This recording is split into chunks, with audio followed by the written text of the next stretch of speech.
বাড়ি থেকে গেছে 40,000 টাকা সব দিকে মিলিয়ে ঝুলিয়ে। আর কানের গেছে, গলার গেছে, এক জোড়া কানের, এক জোড়া গলার গেছে, একটা হার, আর বালা গেছে, রূপোর কয়েন গেছে 4টে, রূপোর সিংহাসন গেছে, সব মিলে 1.5 লাখ টাকা মতন জিনিস গেছে আমার।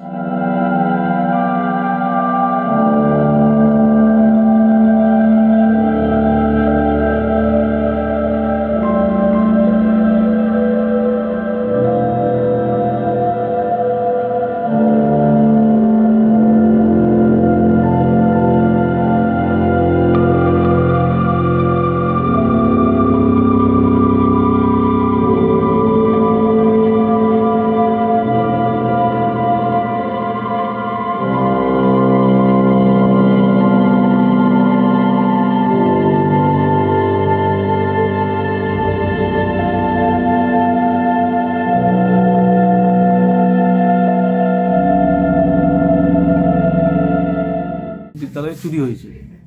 তারপর পুলিশ সাহেবরা থানা থেকে আসার পর আমরা তার সাথে ঢুকলাম, ঢুকে দেখি সব আমাদের যে টাকা থাকে যেখানে আলমারিতে সব খোলা হয়ে পড়ে আছে, আলমারির তাড়া দিয়ে। এখানে আপনার সরস্বতী পূজার টাকা আর ভোকেশনাল ফর্ম বিক্রি, মিড ডে মিলের সব টাকা ছিল, 1.5 লক্ষ টাকার উপরে ছিল, সেটা খোয়া গেছে, মানে চুরি হয়ে গেছে।